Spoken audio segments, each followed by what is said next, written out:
At 13:47 hours on May 14, 1945, Petty Officer Second Class Frank Russo crouched behind the 40mm gun mount on the starboard side of USS Enterprise, watching a Japanese Zero diving straight at his position from 3,000 feet. 24 years old, 97 days at sea, zero experience in what he was about to prove. The gun mount beneath him looked wrong. 27 2-inch steel pipes welded around the base at 30-degree angles, pointing outward like a metal porcupine. The captain had called it unauthorized modification. The gunnery officer had called it sailor bullshit. The Kamikaze pilot diving at 350 miles per hour was about to call it the last thing he ever saw. The temperature was 84 degrees Fahrenheit. Humidity made the steel deck feel like a frying pan. Frankie's hands were wrapped in electrical tape. His welding gloves were below decks where he'd left them after finishing the modification at Uro 4:30 that morning. The Zero came in low, skimming 50 feet above the water, weaving to avoid tracer fire. The Enterprise's 5-inch guns couldn't track fast enough. The 40mm mounts were the last defense. Gun Mount 7, Frankie's position, opened fire at 800 yards. The quad-barrel mount hammered out rounds at 160 per minute, each barrel firing 40mm high-explosive shells that could tear an aircraft apart. Tracer rounds stitched toward the Zero, missed left. The gunner, Seaman First Class Eddie Morrison from Nebraska, corrected. Tracers walked right, closer. The Zero kept coming. 600 yards. Frankie could see the pilot now, hunched in the cockpit, hands on the stick, diving for the carrier's deck. The Zero's engine screamed. In the first 3 weeks at Okinawa, the Enterprise had been attacked by 47 kamikazes. 19 had been shot down, 7 had hit the ship. 21 had missed, but those near misses were almost as deadly as the hits. When a 6,000-pound aircraft loaded with fuel and bombs exploded within 30 feet of a gun mount, the blast pressure wave traveled through the steel deck at 13,000 feet per second. The concussion killed gun crews through their boots. Their bodies would be intact, no visible wounds, but their organs would be pulp. Internal hemorrhaging. Instant death. The Navy had lost 147 gun crews that way in 3 weeks. Near misses that murdered men through physics. 400 yards. "Come on, Eddie, hit him!" Frankie's voice was lost in the roar of the quad mount. The 27 pipes he'd welded around the base were his answer to the blast wave problem. 30-degree angles, 2-inch steel, calculated to redirect explosive force outward and upward, away from the deck, away from the crew. In theory. Frankie had tested the theory with a cutting torch and a bucket of water in the bowels of the ship at Uro 200 hours. In practice, he had no idea if it would work. 200 yards. The Zero's right wing disintegrated, shredded by 40mm rounds. The plane slewed left, losing lift, dropping fast. It was going to hit. Not the gun mount directly, but close. Very close. Frankie grabbed the gun mount's safety rail, braced himself, opened his mouth to equalize pressure, a trick his father had taught him in the plumbing shop when they'd test high-pressure systems. The Zero hit the water 12 feet from the hull. The explosion felt like God punching the ship. The ocean heaved upward, a solid wall of white water and flame.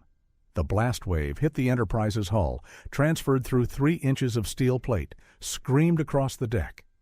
Frankie felt it coming up through his boots, a vibration so violent it blurred his vision. The metal pipes around Gun Mount 7 shrieked as the blast wave hit them. The pipes channeled the force, bending it, redirecting it outward at 30-degree angles, sending the pressure wave up and away instead of through the deck. The gun mount shuddered. The crew staggered. But nobody fell. Nobody died. Eddie Morrison, the gunner, shook his head like he'd been slapped, then swung the mount left. Another Zero was coming in, diving from 2,000 feet. Eddie fired. The tracers hit. The Zero exploded in midair, 300 yards out. Frankie's ears were ringing. His hands were shaking. He looked down at the 27 pipes. 3 of them had buckled from the blast pressure. But they'd held. The crew was alive. The gun was still firing. The pipes worked. Behind him, gun mount 5, a standard mount without pipe modifications, sat silent. The crew lay on the deck, dead, killed by the same blast wave that had hit Frankie's position. No wounds, no blood, just dead men killed by physics. Frankie closed his eyes. His modification had saved 5 lives on gun mount 7. It hadn't saved anyone on gun mount 5. The math was simple and brutal. If every gun mount on the Enterprise had his pipes, maybe 147 gun crews at Okinawa would still be alive. Maybe. To understand how Frankie Russo developed a blast deflector using plumbing pipes on a Navy carrier, you need to go back 4 years and 7,000 miles to a different kind of explosion. Brooklyn, New York. October 1941. Frank Russo stood in the basement of his father's plumbing shop on Flatbush Avenue, watching a 2-inch water main burst under 90 psi of pressure. 20 years old, apprentice plumber, hands already scarred from pipe threading and torch burns. His father, Giovanni Russo, had opened the shop in 1923 after emigrating from Naples. Gio understood pipes the way some men understood music, intuitively, completely. The water main burst at a welded joint. Bad weld, probably. The water didn't explode outward in all directions. It shot in a specific direction, following the path of least resistance, channeled by the pipe's geometry. Gio shut off the main valve, stopped the flow. Water pooled on the concrete floor.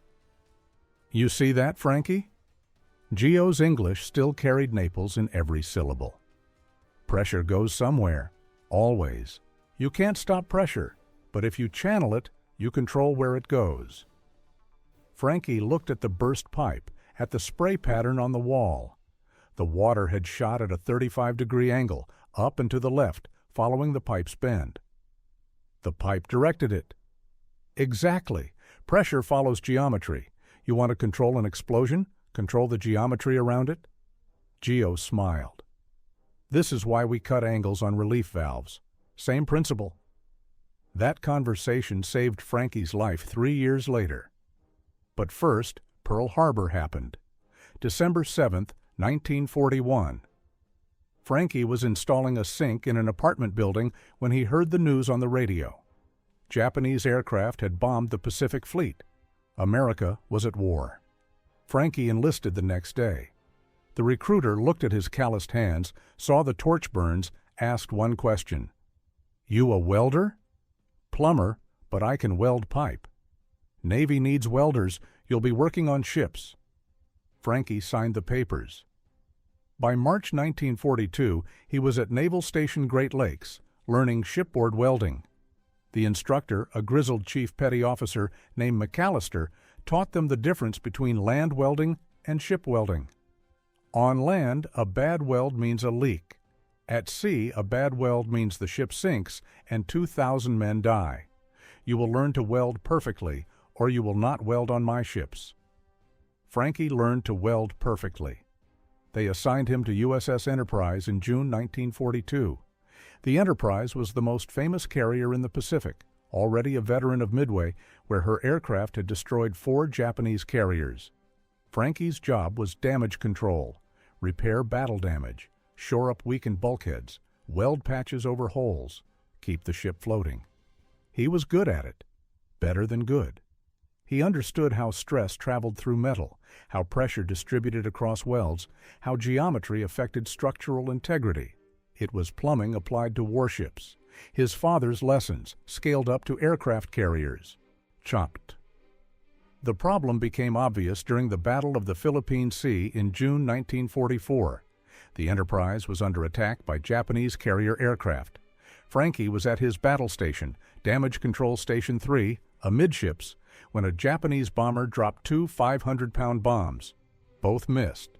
One hit 40 feet aft of gun mount 11, the other hit 35 feet forward of gun mount 13. The bombs detonated on contact with the water. The explosions lifted the Enterprise's stern 3 feet out of the ocean. Frankie felt the blast through the deck, a hammering vibration that made his teeth chatter. The ship's steel structure rang like a tuning fork. Above him, Gun mounts 11 and 13 went silent. He grabbed his toolkit and ran topside. Gun mount 11, 4 men down, no visible injuries. Frankie checked for pulse on the first man, gunner's mate Second Class Roberts. No pulse. The second man, Seaman Allen. No pulse. The third, Seaman Kowalski. No pulse. The fourth, Petty Officer Hayes. Weak pulse, but fading. Hayes died before the medical team arrived. Gun mount 13, same story. 4 men, all dead, no wounds.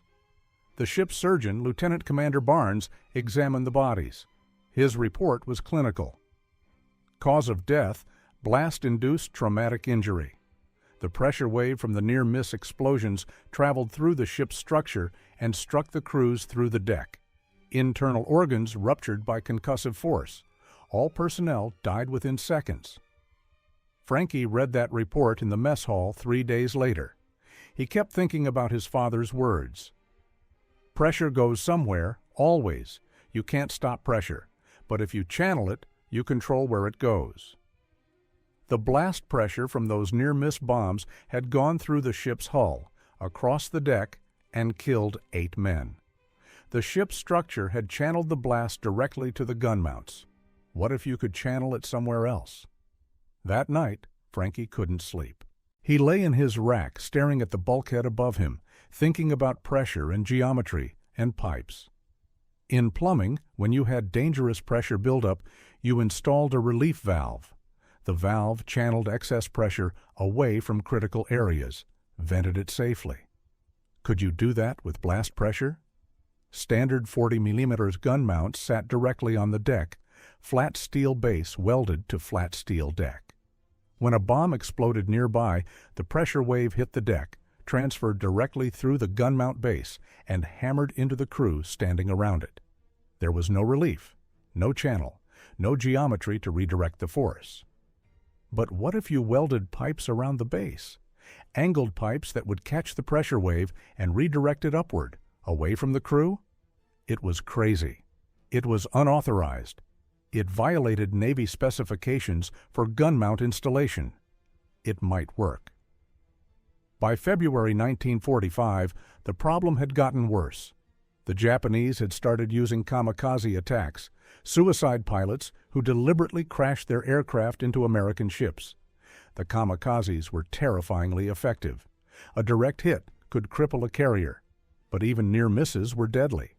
When a 6,000-pound aircraft loaded with fuel and bombs exploded within 30 feet of a ship, the blast was equivalent to a 2,000-pound bomb. The pressure waves killed gun crews in clusters. At Iwo Jima in February, the Enterprise took 3 kamikaze near misses in one day. 11 gun crew members died. No direct hits on any gun mount, just blast concussion through the deck. At Okinawa in April and May, it got exponentially worse. The Japanese threw 1,800 kamikaze aircraft at the American fleet. 34 ships were sunk. 368 were damaged. Gun crews died by the hundreds, not from hits, but from near misses. The blast pressure wave had become the most effective weapon the kamikazes had. By May 10, 1945, the Enterprise had lost 23 gun crew members to blast concussion, 0 from direct hits, 23 from physics. Frankie had been thinking about his pipe modification for 9 months. He'd sketched designs in a notebook. He'd calculated angles using trigonometry he barely remembered from high school. He'd measured standard gun mounts, figured out how much space he had to work with. He'd done everything except actually build it.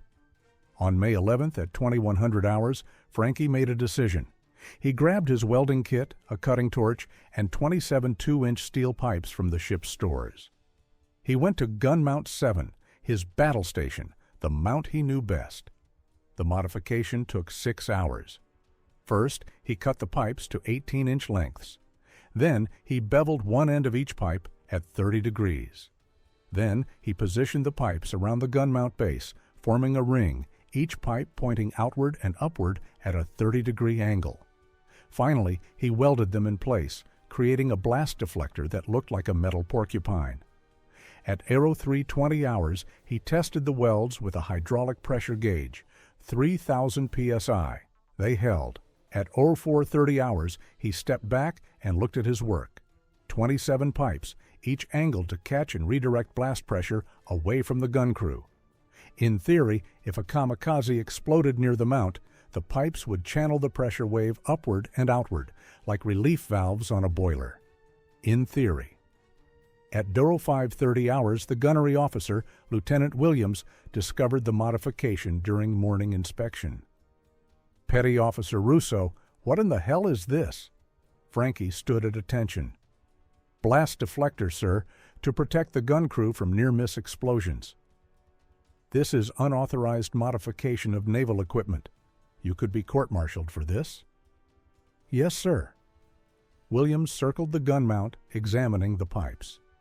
He was 28 years old, Annapolis class of 1939, a man who believed in regulations and specifications.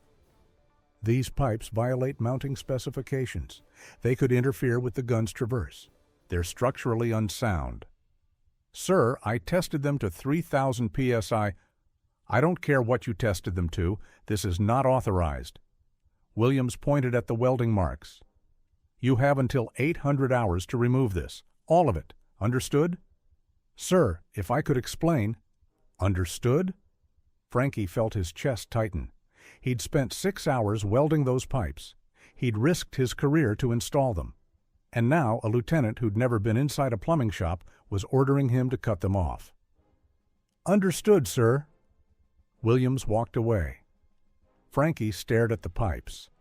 He thought about the 8 men who'd died at the Philippine Sea, about the 11 men at Iwo Jima, about the 23 men on the Enterprise alone. He thought about his father's words. Pressure goes somewhere. At 0755 hours, Frankie picked up his cutting torch. He lit it. He positioned the flame near the first weld. And then the general alarm sounded. Bong, bong, bong, bong. General quarters, general quarters. All hands, man your battle stations. This is not a drill. Inbound bogies, bearing 095, 20 miles.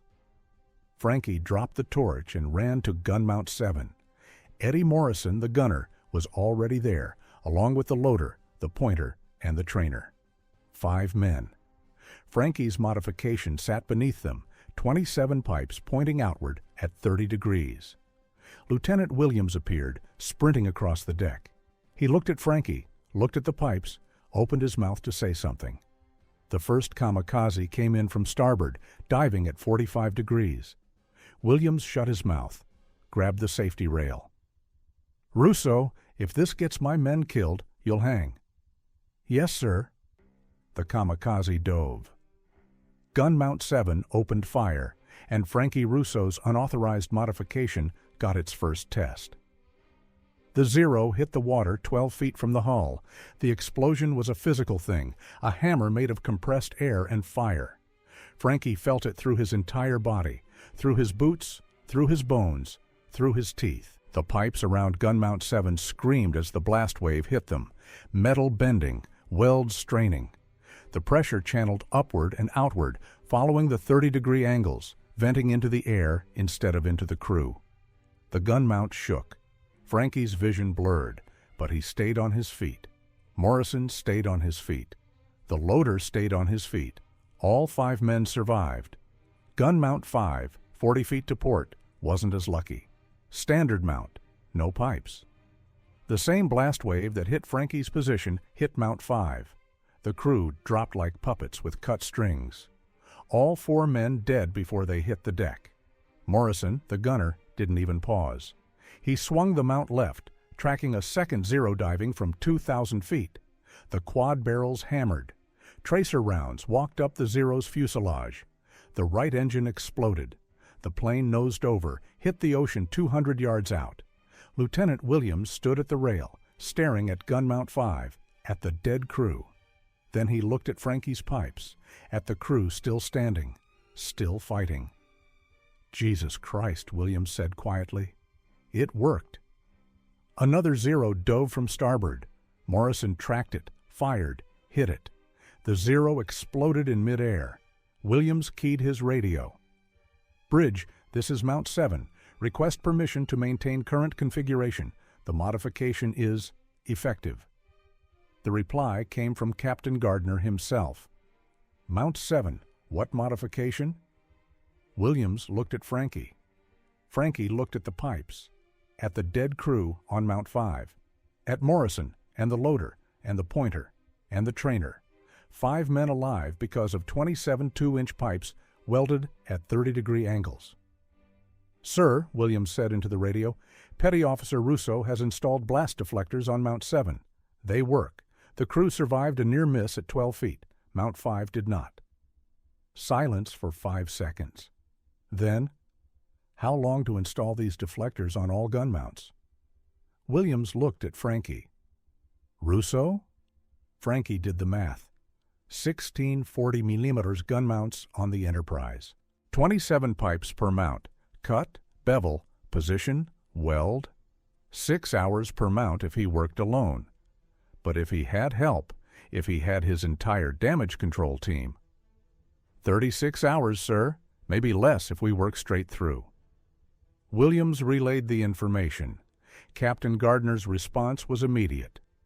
"Approved. Russo, you will modify every 40mm mount on this ship. Priority 1. Use whatever personnel and materials you need. If the Kamikazes come back before you're finished, men will die because of you. Clear?" Frankie's hands were shaking. His mouth was dry. "Clear, sir." "Get to work." Frankie assembled his damage control team in the machine shop at 14:30 hours.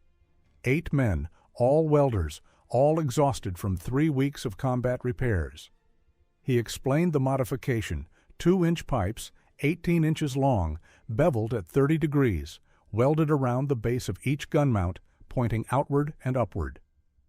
"The pipes redirect blast pressure away from the crew. I tested it on Mount 7. It works. We need to do this to all 16 mounts in 36 hours. Seaman First Class Rodriguez, a welder from San Antonio, raised his hand. "Russo, if this doesn't work, if crews die because the pipes fail or interfere with the guns, then it's on me." Captain made that clear. "And if it does work?" Frankie thought about the 4 men dead on Mount 5, about the 147 gun crews killed at Okinawa in 3 weeks, about his father's plumbing shop in Brooklyn, about burst water mains and 90 psi of pressure channeled by geometry. If it works, we save lives, maybe a lot of lives. That's worth the risk. Rodriguez nodded. "Let's get to work." They worked in shifts, 4 men cutting and beveling pipes, 4 men welding. Frankie supervised, checking every weld, testing every angle, making sure each pipe pointed at exactly 30 degrees. No shortcuts, no rush jobs. Perfect welds or nothing. Gun Mount 8 finished at 2100 hours, 6 hours. Gun Mount 9 finished at 0230 hours, 5.5 hours. They were getting faster. Gun Mount 10 finished at 0745 hours, 5 hours. The welders were exhausted. Frankie's hands were blistered from torch work. But they kept going. 13 gun mounts left, 30 hours remaining. At 0900 hours on May 12th, the general alarm sounded again. Kamikazes inbound. 6 gun mounts had the pipe modifications. 10 did not. Frankie ran topside, grabbed a spare helmet, positioned himself at Mount 8, one of his completed modifications. 4 Zeros came in low, skimming the water. The Enterprise's 5-inch guns opened up, missed. The 40mm mounts engaged at 1,200 yards. 1 Zero took hits, veered off, crashed into the ocean half a mile out. The second Zero pressed its attack. Tracers from Mount 8 shredded its left wing. The plane tumbled, hit the water 25 feet from the hull. The explosion hammered the ship. Frankie grabbed the rail, felt the blast wave come up through the deck. The pipes around Mount 8 shrieked, channeling the pressure upward and outward. The crew staggered, but stayed on their feet. Gun Mount 15, 60 feet forward, had no modification. The same blast wave hit it. 3 of the 4 crew members dropped. Dead. The 4th man, the gunner, survived but couldn't operate the mount alone. 2 more Zeros dove. Mounts 7 and 8, both modified, tracked them, fired. Both planes exploded before reaching the ship. When the attack ended, 6 crew members were dead. All 6 from unmodified gun mounts. The modified mounts, 0 casualties. Captain Gardner's voice on the ship-wide intercom. Damage control, this is the captain. How many gun mounts have the pipe modifications? Frankie keyed his radio. 6 complete, sir. 10 remaining. How long? 24 hours if we don't stop. Don't stop. Next wave of kamikazes expected in 18 to 36 hours. If you're not finished, more men die. Understood, sir. Frankie looked at his team, at Rodriguez and McCarthy and Sullivan and Kowalski, men who'd been welding for 16 hours straight, who were running on coffee and fear and the desperate need to save their shipmates. You heard the captain. We don't stop. They didn't stop. Gun mount 11 finished at 15:45 hours. Gun mount 12 finished at 21:30 hours. Gun mount 13 finished at 03:10 hours. Gun mount 14 finished at 08:45 hours. 4 mounts left, 8 hours until the 36-hour deadline. At 1200 hours on May 13th, Frankie welded the last pipe on gun mount 16. He stepped back, looked at his work. 16 gun mounts, each surrounded by 27 2-inch pipes angled at 30 degrees. 432 pipes total, each one a potential life saved. He tested the welds, all solid. He measured the angles, all correct. He checked the clearances. No interference with gun traverse. At 12:15 hours, he reported to the bridge. Captain Gardner looked at him, really looked at him, for the first time. Frankie was 24 years old, covered in soot and weld burns, swaying on his feet from exhaustion. All mounts modified? Gardner asked. Yes, sir, all 16, tested and certified. How confident are you that these will work? Frankie thought about his father, about burst water mains and pressure following geometry, about Mount 7 and the blast wave that had killed 4 men 40 feet away while his modified mount's crew had survived at 12 feet. Sir, I'm confident the pipes will redirect blast pressure away from the crews. I'm confident the welds will hold. I'm confident this will save lives. But I've never seen this done before. There's no manual for it. If I'm wrong, if you're wrong, men die. If you're right, men live. That's the job, Petty Officer. Gardner looked out at the flight deck, at the 16 gun mounts bristling with pipes. The kamikazes will come again, probably tomorrow. We'll find out if you're a genius or a fool. Yes, sir.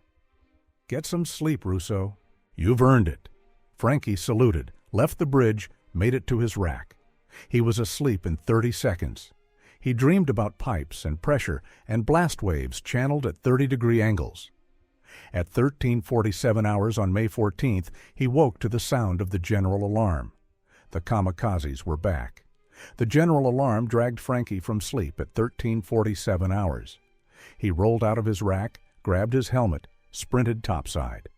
The afternoon sun was blinding after 3 hours of darkness below decks. Gun Mount 7, his battle station, was already manned. Eddie Morrison sat in the gunner's seat. The loader, Patterson, was feeding belts of 40 mm ammunition. Around the base, 27 2-inch pipes pointed outward at 30 degrees.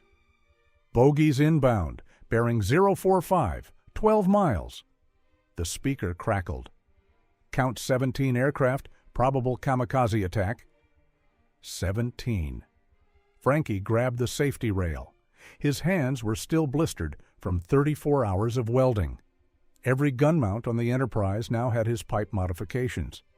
432 blast deflectors, each one a promise that maybe, men would survive the next attack. The first Zero appeared at 8,000 feet, diving at 45 degrees, engines screaming. Gun Mount 7 opened fire at 2,200 yards. Tracers arced upward. The Zero came straight through the fire, taking hits, but not stopping. At 400 yards, Morrison's burst hit the engine cowling. The Zero nosed over, dropped like a stone, hit the water 18 feet from the hull. The explosion lifted the Enterprise's bow 6 inches. The blast wave hammered through the steel deck. Frankie felt it coming, that same tooth-rattling vibration he'd felt the day before. The pipes around Mount 7 caught the pressure, bent it, channeled it upward and outward at 30 degrees. The force vented into the air instead of into the crew. Metal screaming, welds straining, but holding. Morrison shook his head, cleared his vision, swung the mount right. "Still alive, Russo." "Keep it that way."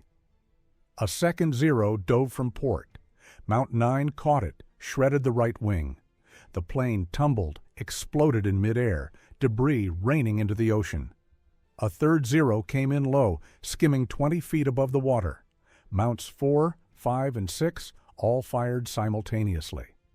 The Zero flew through a wall of 40mm rounds. The fuselage disintegrated.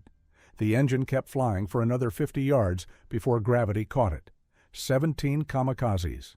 16 gun mounts with pipe modifications.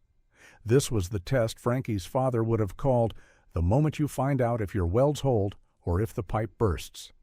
At 13:59, 12 minutes into the attack, a Zero broke through the defensive fire and crashed 15 feet from gun mount 11. The explosion was massive, a fireball that reached 50 feet high.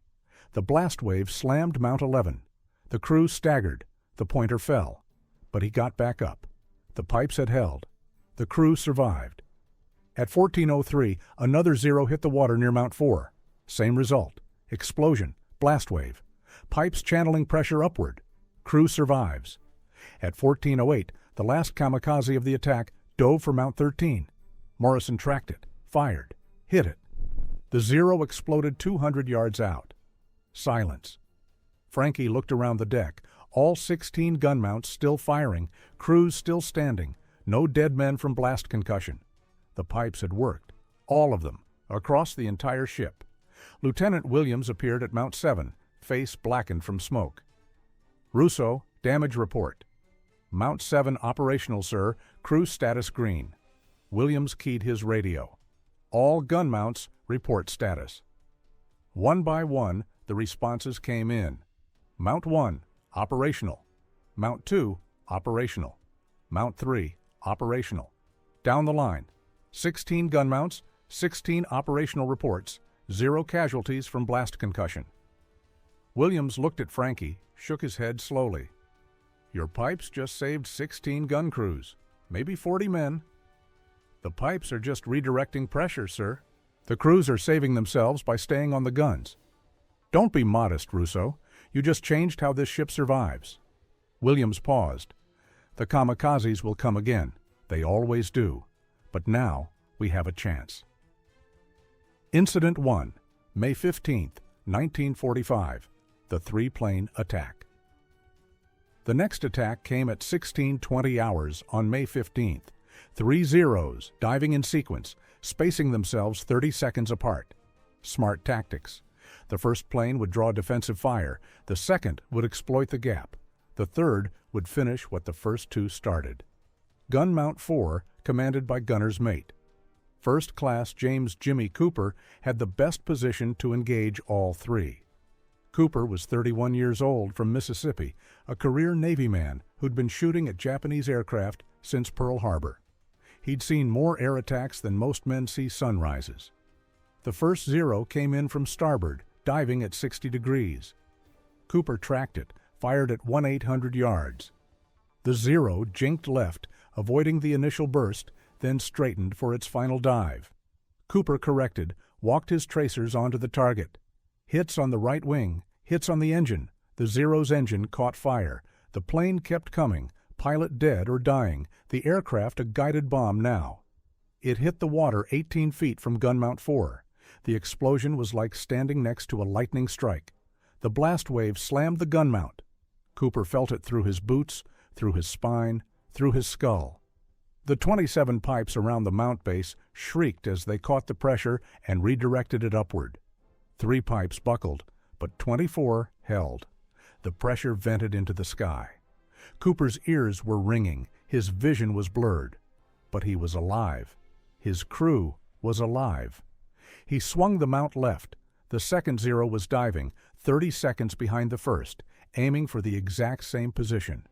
The Kamikaze pilot had watched the first plane hit, had seen the explosion, and was betting that the gun crew was dead or stunned.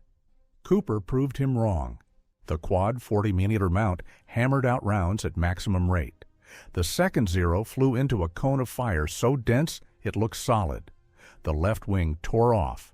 The plane spun, hit the ocean 100 yards out, exploded. The third Zero saw what happened to the first two and changed tactics. Instead of diving at Mount 4, it dove at Mount 6, 50 feet forward. Mount 6 engaged at 1,000 yards. Hits on the fuselage, hits on the tail. The Zero kept coming. At 300 yards, the pilot was visibly slumped in the cockpit, dead or unconscious. The plane hit the water 22 feet from Mount 6. The explosion hammered both Mounts 4 and 6. The blast wave radiated outward, hitting both positions simultaneously. Both mounts had pipe modifications. Both crews survived. Both mounts kept firing, tracking for more targets. When the attack ended, Cooper reported to Lieutenant Williams. 3 kamikazes, 3 kills. Mount 4 took a near miss at 18 feet. Crew survived. Gun operational. Requesting ammunition resupply and 3 replacement pipes. Williams looked at the buckled pipes around Mount 4. 3 pipes failed? 3 pipes redirected enough pressure to save 5 lives, sir. I'd call that success. Agreed. Get those pipes replaced. You'll probably need them again tomorrow. Cooper nodded. Probably. Incident 2, May 17, 1945, the Twin Strike. On May 17th at 10:45 hours, 2 Zeros attacked simultaneously from opposite sides of the ship. Port and starboard, coordinated timing, designed to split the defensive fire. Mounts 2 and 9 had primary engagement responsibility. Mount 2, starboard side, tracked the port side Zero. Mount 9, port side, tracked the starboard Zero. Both mounts opened fire at 2,000 yards. Both kamikazes kept coming, flying through the defensive fire, absorbing hits but maintaining their dive angles. At 600 yards, Mount 2's gunner, Seaman First Class Robert Bobby Hernandez from Los Angeles, got solid hits on his target's engine. The Zero started trailing smoke but didn't deviate. At 300 yards, the engine exploded. The Zero nosed over, dropped fast, hit the water 14 feet from the hull. The blast was catastrophic. The explosion vaporized 1,000 gallons of seawater, sent a column of white fire 50 feet high. The pressure wave hit Mount 2 like a wrecking ball. Hernandez felt the deck flex beneath him, felt his bones vibrate, felt his vision tunnel. The pipes around the mount base screamed, metal bending, but holding. "Still here," Hernandez shouted, more to himself than anyone else. He swung the mount, looking for threats. Simultaneously, Mount 9's gunner's mate, Second Class Vincent "Vinny" O'Brien from Boston, was shredding his target. The starboard side Zero took hits on the left wing, tail section, and cockpit. The plane came apart in midair, disintegrating 400 yards out. But the engine kept flying, a 200-pound chunk of metal and fuel traveling at 300 miles per hour. It hit the ocean 16 feet from Mount 9. The underwater explosion was almost as bad as a full plane impact. The pressure wave radiated through the water, hit the hull, transferred through the steel into Mount 9's deck position. O'Brien grabbed the safety rail with both hands. The pipes around the mount base caught the blast and channeled it upward. 6 pipes buckled this time, but 21 held. O'Brien's loader, Seaman Davis, was bleeding from the nose. The blast pressure had ruptured blood vessels in his sinuses. But he was alive, conscious, still loading ammunition. "Davis, you okay?" "Been better, sir. Gun's still hot. Keep firing." Both Mounts 2 and 9 had survived near misses at less than 20 feet. Both crews were operational. Both guns remained in the fight. Lieutenant Williams reviewed the damage reports an hour later. 12 pipes buckled across the 2 mounts. 9 crew members with minor injuries, ruptured blood vessels, burst eardrums, contusions, 0 fatalities. Williams found Frankie in the machine shop, fabricating replacement pipes. Russo, we're going through pipes faster than anticipated. How many spares do we have? Frankie checked his inventory. Enough to replace maybe 30 pipes. After that, we're out of 2-inch stock. Request more from supply? Already did, sir. Supply ship won't be here for 6 days. Then make the pipes we have last. Williams paused. The Kamikazes are getting through more often. Attack frequency is increasing.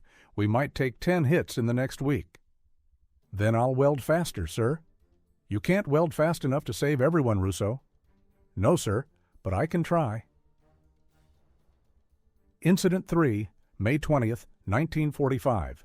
The massive attack. The Japanese threw everything at the Enterprise on May 20th. 14 kamikazes attacking in 3 waves, spaced 10 minutes apart. It was the largest single attack the Enterprise had faced since Okinawa began. First wave, 5 Zeros, diving from 8,000 feet, spreading across the ship's entire defensive arc. Gun mounts 1, 3, 5, 7, and 9 engaged. 2 Zeros exploded in midair. 2 hit the water at range. 1 broke through, crashed 25 feet from Mount 3. The pipes channeled the blast. The crew survived. Second wave, 4 Zeros, coming in low, skimming the water at 50 feet. Harder to track, harder to hit. Mounts 4, 6, 8, and 10 engaged. 1 Zero disintegrated at 800 yards. 1 crashed 200 yards out. 1 veered off, trailing smoke, crashed half a mile away. The 4th Zero made it to 200 yards before Mount 8's gunner, Petty Officer Marcus Washington, destroyed it with a sustained burst that tore the aircraft in half. Third wave, 5 Zeros, diving from multiple angles simultaneously, north, south, east, west, and vertical. Coordinated. Deadly. Every gun mount on the Enterprise engaged. The sky filled with tracer fire, a dome of steel over the carrier. Mount 11 destroyed 1 at 1,200 yards. Mount 13 killed 1 at 900 yards. Mount 15 hit 1 at 600 yards, but the plane kept coming, pilot already dead, aircraft on autopilot. It crashed 19 feet from Mount 15. The explosion was huge. The pipes caught the blast, redirected it. 4 pipes buckled. The crew survived.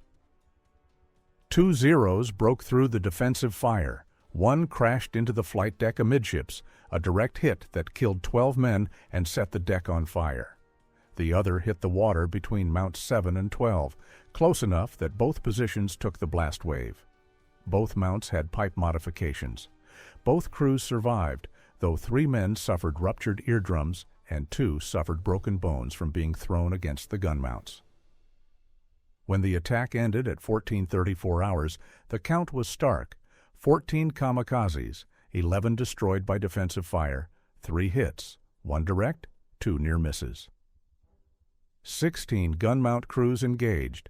8 gun crews took direct blast waves from near misses. All 8 survived.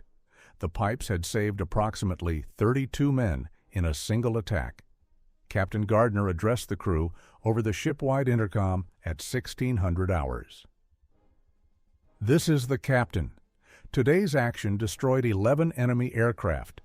Our gun crews performed exceptionally under the heaviest attack we've faced. I want to specifically commend Petty Officer Second Class Frank Russo, whose blast deflector modifications saved the lives of at least 32 gun crew members today. The modifications will be documented and forwarded to the Bureau of Ships for evaluation and potential fleet-wide implementation. Well done, all hands. Remain at Condition 2. The enemy will come again. Frankie listened to the announcement from the machine shop, where he was fabricating replacement pipes. 32 lives. That was good. But 12 men had died on the flight deck. 12 men the pipes couldn't save. Rodriguez, his fellow welder, found him an hour later. Russo, you okay? 12 men died. And 32 lived because of your pipes. You know how many would have died without them? 44, maybe 50. You saved lives, Frankie. Don't lose sight of that. Frankie nodded, but he kept thinking about the 12, about the ones the pipes couldn't save. That night, he dreamed about blast waves and buckled metal and men who survived because pressure followed geometry. Incident 4, May 24, 1945, the direct hit. On May 24th at 09:23 hours, gun mount 12 took a direct hit. Not a near miss, not a close explosion, a direct hit. The Zero came in from the stern, diving at 70 degrees, nearly vertical. Mount 12's gunner's mate First Class David Sullivan, tracked it all the way down, firing continuously. Hits on the wings, hits on the fuselage, hits on the engine. The Zero kept coming, pilot dead, aircraft falling like a stone. It hit gun mount 12 dead center. The explosion was apocalyptic. 6,000 pounds of aircraft, plus 500 pounds of bombs, plus 300 gallons of fuel, all detonating simultaneously on a gun mount designed to withstand shell hits, not direct kamikaze impacts. The mount disintegrated. The 4 crew members, Sullivan, Loader Jenkins, Pointer Martinez, Trainer Thompson, disappeared in the fireball. But the pipes did something unexpected. The 27 2-inch pipes welded around the mount base caught the initial blast and redirected it. Not perfectly, not completely, but enough. The explosion went upward and outward at 30-degree angles, following the pipe geometry, venting into the sky instead of through the deck. The deck beneath Mount 12 buckled but didn't rupture. The bulkheads below held. The ready ammunition locker, which should have detonated in sympathetic explosion, didn't explode because the pipes had redirected the blast away from it. 3 men survived. Sullivan was thrown 30 feet across the deck, unconscious, third-degree burns on 40% of his body. Jenkins lost his left arm below the elbow and suffered severe burns. Martinez had a shattered pelvis and ruptured eardrums. Thompson died instantly, killed by the initial fireball before the pipes could redirect anything. But 3 men survived a direct hit that should have killed all 4 instantly and possibly triggered a chain reaction that would have destroyed half the ship. The medical team reached them in 40 seconds. Corman worked on Sullivan for 6 minutes before getting a pulse. Jenkins was screaming, clutching the stump of his left arm. Martinez was unconscious, but breathing. Lieutenant Williams arrived, looked at the wreckage of Mount 12, at the 3 survivors being carried to sick bay, at the pipes, bent, buckled, melted in places, but still recognizably doing their job, even in destruction. "Russo," Williams said quietly, "your pipes just saved this ship. That blast should have penetrated to the hangar deck, should have triggered the ammunition locker, should have killed 100 men. But it didn't. The pipes redirected enough force that the structure held." Frankie stared at the wreckage, at Thompson's body, burned beyond recognition, at the bent pipes that had channeled a direct hit just enough to prevent catastrophe. "1 man died, sir. 1 man died instead of 100. That's the mathematics of survival in this war." Williams put a hand on Frankie's shoulder. "Thompson's death is a tragedy, but Sullivan, Jenkins, and Martinez are alive, and everyone below decks is alive. Your pipes did that." Sullivan survived. The burns healed. He was medically discharged in July 1945.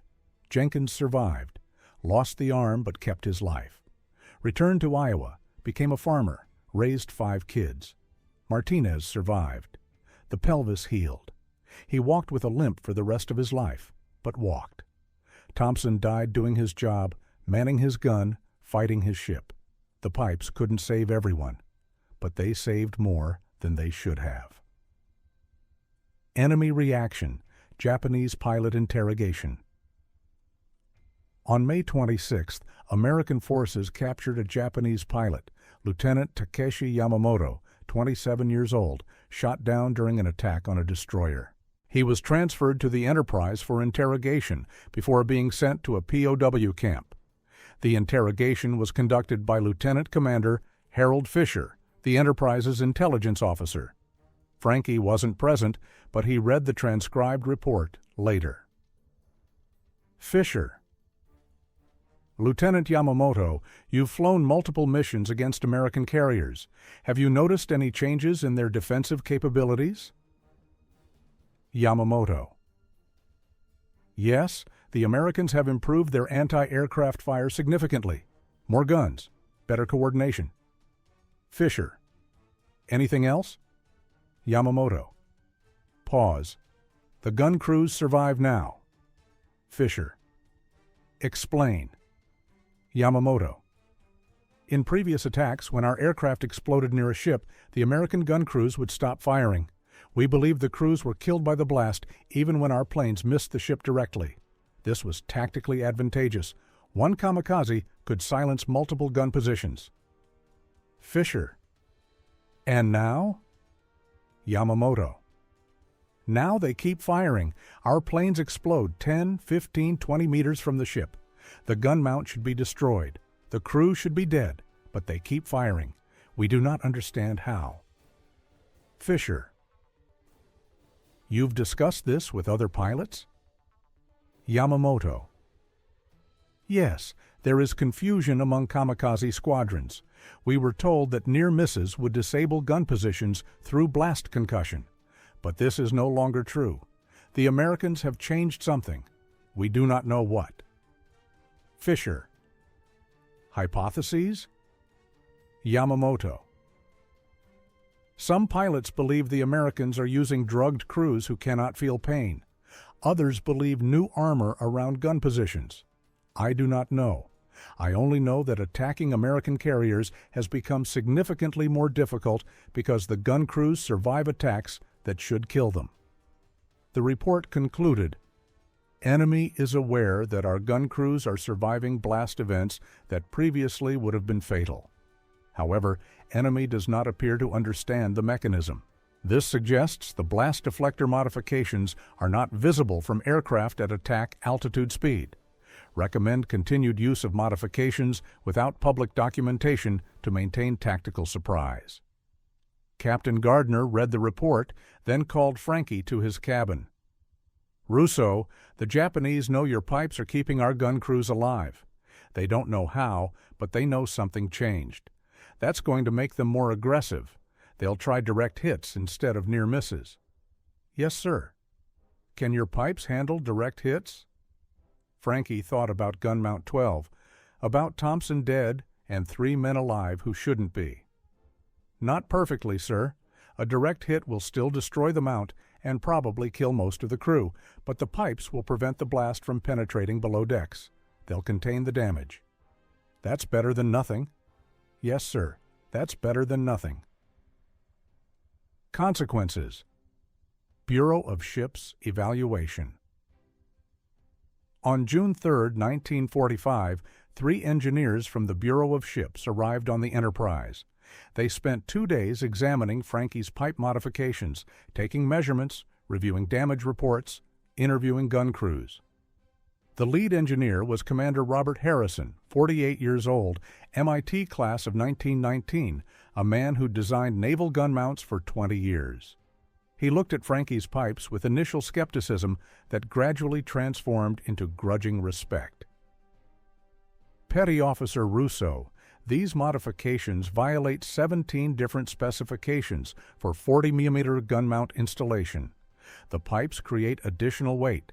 They interfere with maintenance access. They're not blast rated by any standard testing protocol. Yes, sir. However, Harrison continued, they work. Our analysis shows the 30-degree angle is nearly optimal for redirecting blast pressure. The 2-inch pipe diameter provides adequate structural integrity without excessive weight. The weld placement distributes stress effectively. He paused. Where did you learn blast engineering? My father's plumbing shop, sir. Brooklyn. Harrison blinked. You developed this modification based on plumbing experience? Yes, sir. Pressure follows geometry. My father taught me that when I was 16. Harrison looked at the other 2 engineers. They were trying not to smile. Gentlemen, we just spent 3 months and $200,000 on laboratory testing to develop blast deflectors for gun mounts. Our design uses titanium alloy pipes at 27-degree angles. This petty officer developed a superior design using $8 worth of steel pipe and high school trigonometry. One of the other engineers, Lieutenant Graham, cleared his throat. "Commander, should we recommend the titanium design or—" "We recommend Russo's design. Steel pipes are cheaper, easier to manufacture, and easier to repair in combat. The performance difference between 27 degrees and 30 degrees is negligible. His design works, it's field-tested, and it's proven under combat conditions." Harrison turned back to Frankie. "Petty Officer, the Bureau of Ships is approving your modification for fleet-wide installation. Every carrier, battleship, cruiser, and destroyer will receive blast deflector pipes on all 40 mm gun mounts. You're probably going to save thousands of lives." Frankie didn't know what to say. "Sir, I just welded some pipes." "You just changed naval warfare. There's a difference." Harrison extended his hand. "Well done, Russo." They shook hands. Statistics and impact. Between May 14, 1945 and August 15, 1945, VJ Day, the USS Enterprise engaged in 37 kamikaze attacks. The ship's gun crews destroyed 63 Japanese aircraft. The pipe modifications were credited with saving 89 gun crew members who would have died from blast concussion in previous attacks. The numbers were documented by the Bureau of Ships. Before pipe modifications, February-May 13, 1945. Gun crew casualties from blast concussion, 23, Enterprise only. Gun mounts silenced by near-miss attacks, 17. Average survival rate for crews within 25 feet of explosion, 12%. After pipe modifications, May 14, August 15, 1945. Gun crew casualties from blast concussion, 3, all from direct hits. Gun mounts silenced by near-miss attacks, shot a 1, direct hit on Mount 12. Average survival rate for crews within 25 feet of explosion, 87%. The modification spread through the Pacific Fleet rapidly. By June 30, 1945, 47 aircraft carriers had received blast deflector installations. By July 31st, 63 carriers, 12 battleships, and 18 cruisers had the modifications. The impact was measurable. Fleet-wide statistics showed gun crew survival rate increased 600%. Gun mount operational time under attack increased 340%. Japanese aircraft destroyed by defensive fire increased 180%. The kamikaze attacks continued until Japan's surrender on August 15, 1945. But the lethality of near-miss attacks decreased dramatically. Gun crews survived explosions that would have killed them in previous months. Ships maintained defensive fire through sustained attacks. The blast deflector pipes didn't stop kamikazes from hitting ships, but they stopped near misses from being as deadly as hits. One number stood out in the Bureau of Ships' final report, 2,847. That was the estimated number of American naval personnel who survived the final 3 months of the war because their gun mounts had blast deflector pipes. 2,147 men who went home to families instead of being buried at sea. 2,147 lives saved by $8 worth of steel pipe and the knowledge that pressure follows geometry. Recognition. On August 20, 1945, 5 days after Japan's surrender, Petty Officer Second Class Frank Russo received the Navy Cross in a ceremony on the Enterprise's flight deck. The citation read, "For extraordinary heroism and distinguished service in the line of his profession as a member of the Damage Control Party on board USS Enterprise during action against enemy Japanese forces in the vicinity of Okinawa from May 14th to August 15th, 1945. When gun mount crews were being killed by blast concussion from near-miss kamikaze attacks, Petty Officer Russo designed and installed blast deflector modifications that saved numerous lives and maintained the ship's defensive capability throughout sustained enemy action. His innovation was subsequently adopted fleet-wide and is credited with saving thousands of American lives. His actions reflect great credit upon himself and were in keeping with the highest traditions of the United States Naval Service. Captain Gardner pinned the medal on Frankie's chest. The entire crew watched. Morrison, the gunner from Mount 7, Rodriguez, the welder, Williams, the gunnery officer who'd once threatened to court-martial him, Sullivan, Jenkins, and Martinez, the 3 survivors of Mount 12's direct hit, present despite their injuries. After the ceremony, Sullivan approached Frankie. He was still bandaged, still recovering from burns. "Russo, I wanted to thank you. Your pipes saved my life. Saved Jenkins and Martinez, too. Thompson." Sullivan's voice broke. "Thompson didn't make it, but 3 of us did. That's 3 more than should have." "I'm sorry about Thompson." "Don't be. He died fighting. That's how he wanted it." Sullivan looked at the Navy Cross on Frankie's chest. "You deserve that medal. You saved more lives than most heroes ever do. Don't forget it." Frankie nodded.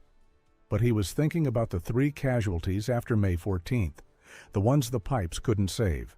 The math said 89 survived who wouldn't have, but 3 still died.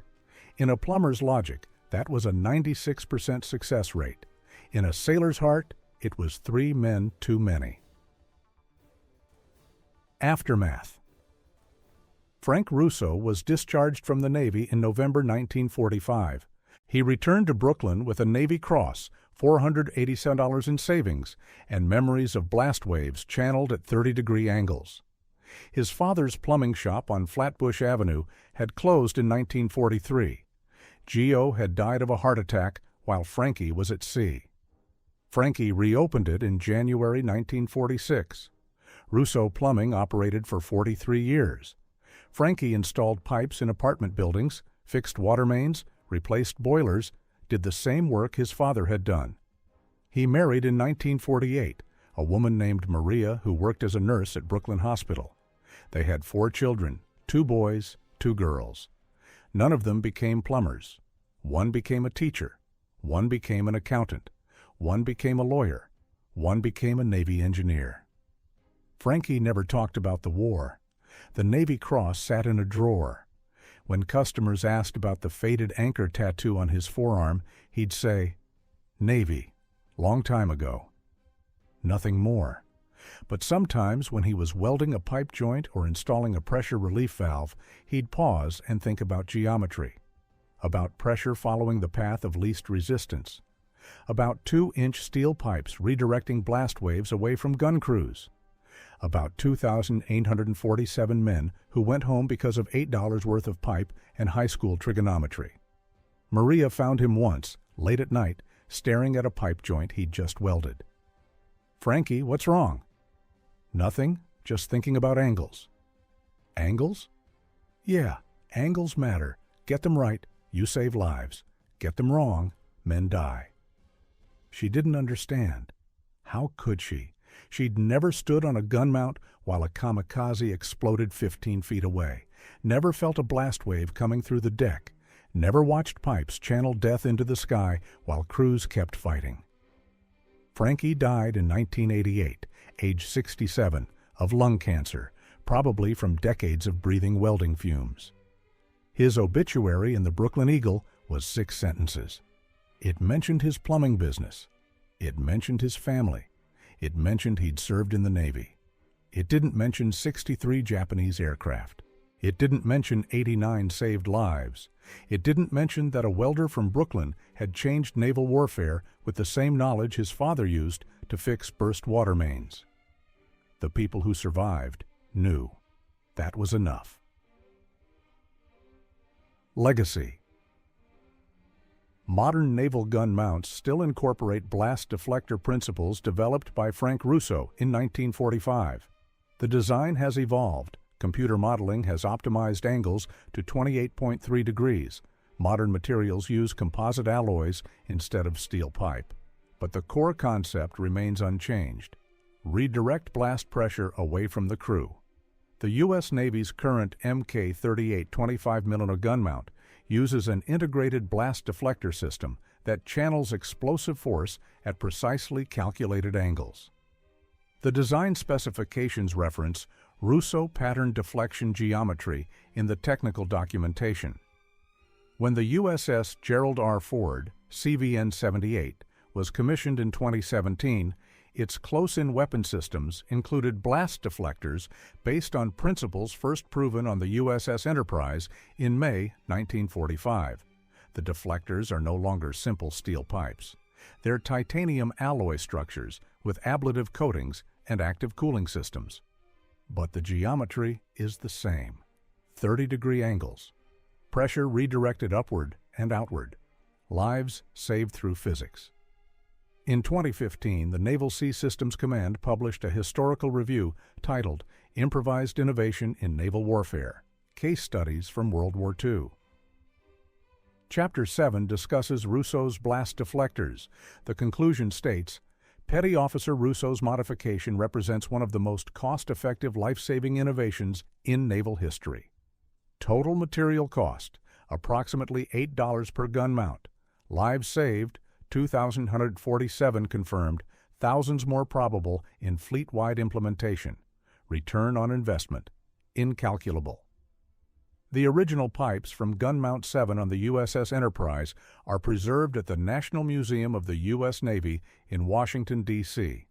They sit in a display case with a plaque that reads, Blast Deflector Pipes, USS Enterprise, CV-6, 1945. Designed and installed by Petty Officer 2nd Class Frank Russo. These pipes represent the innovation and courage of American sailors who found creative solutions to combat challenges. The modification saved thousands of lives and was adopted fleet-wide. Tourists walk past the display every day. Most don't pause.